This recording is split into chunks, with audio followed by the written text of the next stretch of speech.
2016년 7월 28일 화요일 새벽기도회를 하나님께 드리겠습니다. 하나님의 말씀은 구약성경 이사야서 10장 5절부터 19절까지 말씀입니다. 이사야서 10장 5절부터 19절까지 말씀, 구약성경 979면에 있습니다. 이사야서 10장 5절부터 19절까지 말씀 한 절씩 계속하겠습니다. 아수르 사람은 화 있을진저 그는 내 진노의 막대기요 그 손의 몽둥이는 내 분노라. 내가 그를 보내어 경건하지 아니한 나라를 치게 하며 내가 그에게 명령하여 나를 노래하게 한 백성을 쳐서 탈취하며 노락하게 하며 또 그들을 길거리에 진흙같이 짓밟게 하려 하거니와 그의 뜻은 이같지 아니하며 그의 마음의 생각도 이같지 아니하고 다만 그의 마음은 허다한 나라를 파괴하며 멸절하려 하는도다. 이르되 내 고관들은 다 왕들이 아니냐.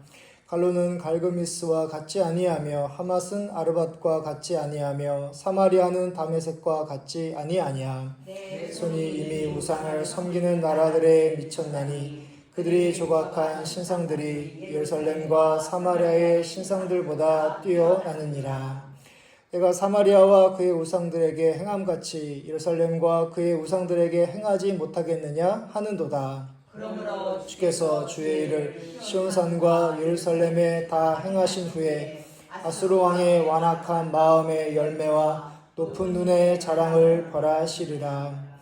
그의 말에 나는 내 손의 힘과 내 지혜로 이 일을 행하였나니 나는 총명한 자라. 열국의 경계선을 걷어치웠고 그들의 재물을 약탈하였으며 또 용감한 자처럼 위에 거주한 자들을 낮추었으며 손으로 열국의 재물을 얻은 것은 새의 보금자리를 얻음 같고 온 세계를 얻은 것은 매버리 나를 주움 같았으나 날개를 치거나 입을 벌리거나 지저귀는 것이 하나도 없었다 하는도다.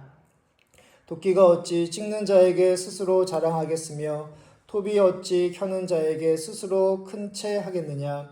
이는 막대기가 자기를 드는 자를 움직이려 하며 몽둥이가 나무 아닌 사람을 들려 함과 같음이로다.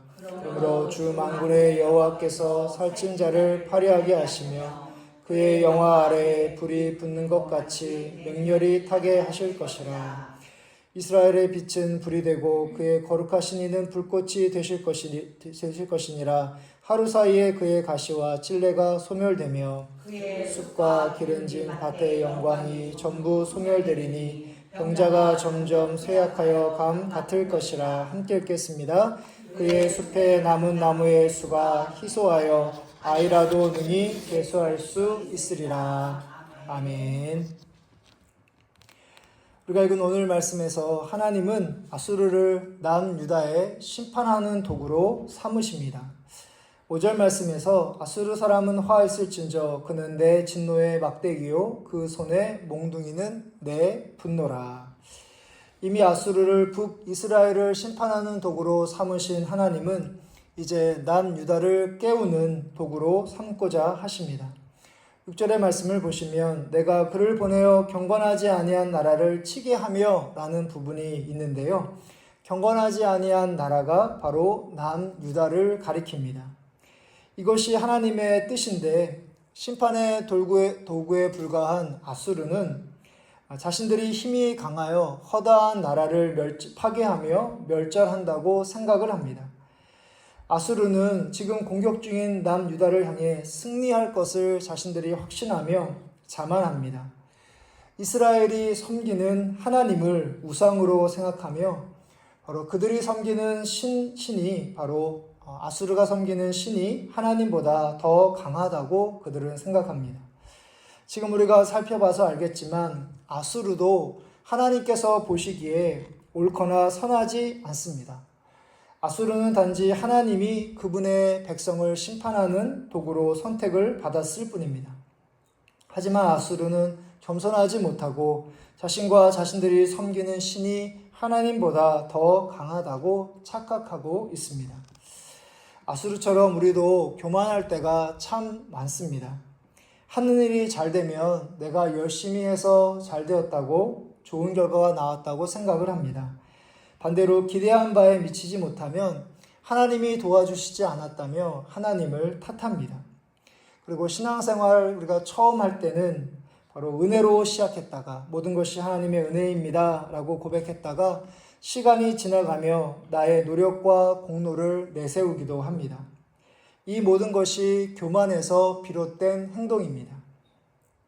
하나님이 우리를 부르실 때 하나님 나라를 세우기 위한 선한 도구로 우리를 사용하기를 원하시며 그러기 위해서는 우리가 항상 겸손해야 합니다.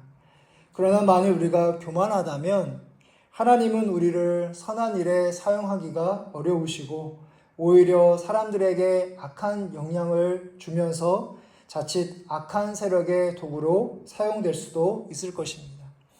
교만의 유혹에 빠지지 않고 처음부터 끝까지 항상 겸손하여 하나님의 손에 붙잡힌 바 되어 하나님의 선한 도구로 쓰임받는 여러분들 되시기를 바랍니다. 하나님은 이제 아수르를 이스라엘을 심판하는 도구로 사용하신 후에 아수르를 벌하실 계획을 갖고 계시는데 이 일을 모르는 아수르는 자신의 힘과 지혜로 나라를 정복했다고 생각을 합니다. 13절 말씀을 보시면 그의 말에 나는 내 손의 힘과 내 지혜로 이 일을 행하였나니 나는 총명한 자라 열국의 경계선을 걷어치웠고 그들의 재물을 약탈하였으며 또 용감한 자처럼 위에 거주한 자들을 낮추었으며 12절의 말씀을 보면 주께서 주의 일을 시온산과 예루살렘에 다 행하신 후에 라고 적혀 있습니다. 북이스라엘의 멸망과 현재 남유다를 향한 경고는 주의 일, 그러니까 하나님께서 하시는 일입니다. 아수르가 생각하는 것처럼 그들이 총명하기 때문도 아니며 그들이 용감하기 때문도 아닙니다. 그런데도 그들은 자신의 손으로 열국의 재물을 얻었다고 자랑하고 있습니다. 13절에 보면 내 손의 힘과 내 지혜로 라는 구절이 있고 14절의 말씀을 14절에서도 내 손으로 라는 구절이 있는데요. 이렇게 온통 자신에게 초점을 맞추고 자신이기 때문에 모든 것이 가능했다고 그들은 여기고 있습니다. 여러분이 속한 가정과 직장과 사업체 그리고 교회에서 우리가 가장 경계하고 조심해야 할 순간이 있다면 그것은 바로 우리가 모든 일이 잘 안 될 때가 아니라 오히려 간절히 원하던 일이 이루어질 때입니다. 그 순간 내가 잘해서 그렇게 되었다고 교만할 수 있기 때문입니다. 물론 내가 정말 다른 사람들보다 열심히 수고하고 노력했다 하더라도 열매와 결실은, 그러니까 좋은 결과는 우리의 몫이 아니라 하나님에게 달려 있습니다. 사도 바울은 그래서 고린도전서 3장 7절 말씀에서 그런즉 심는 이나 물 주는 이는 아무것도 아니로되 오직 자라게 하시는 이는 하나님뿐이니라 라고 고백을 하고 있습니다. 이런 고백으로 사도 바울은 교만하지 않고 겸손할 수 있었던 것이죠. 좋은 결과가 내 손의 노력으로 이루어진 것이 아니라 하나님의 손에 의한 것임을 볼 수 있는 그런 믿음이 여러분들 가운데 있기를 간절히 바랍니다. 이제 마지막 부분에서 하나님은 교만한 아수르의 영광을 한순간에 사라지게 하시겠다라고 말씀하십니다. 16절 말씀에서 그러므로 주 만군의 여호와께서 살찐 자를 파리하게 하시며 그의 영화 아래에 불이 붙는 것 같이 맹렬히 타게 하실 것이라. 우리는 지금까지 세계 역사 속에서 강력한 제국들의 영화가 한순간에 사라지고 또한 먼지처럼 없어진 것을 우리가 잘 기억하고 있습니다. 그 모든 역사를 연구하는 사람들이 하는 말들이 대부분이 그들이 너무 교만하고 또한 자신의 그런 영광에 취해 있었기 때문에 결국 스스로 멸망했다라고 그렇게 이야기하는 것을 볼 수 있습니다. 오늘 말씀을 기억하는 가운데 우리는 교만하지 않고 항상 겸손한 가운데 하나님께서 원하시는 생명을 살리는 그런 선한 일에 귀하게 쓰임받는 선한 도구로 귀하게 쓰임받는 신실한 믿음의 성도님들 되시기를 주님의 이름으로 축복합니다. 하늘에 계신 우리 아버지여, 이름이 거룩히 여김을 받으시오며 나라의 마옵시며 뜻이 하늘에서 이루어진 것 같이 땅에서도 이루어지리이다. 오늘날 우리에게 일용할 양식을 주시옵고 우리가 우리에게 죄 지은 자를 사하여 준 것 같이 우리 죄를 사하여 주시옵고 우리를 시험에 들게 하지 마시옵고 다만 악에서 구하시옵소서. 대개 나라와 권세와 영광이 아버지께 영원히 있사옵나이다. 아멘.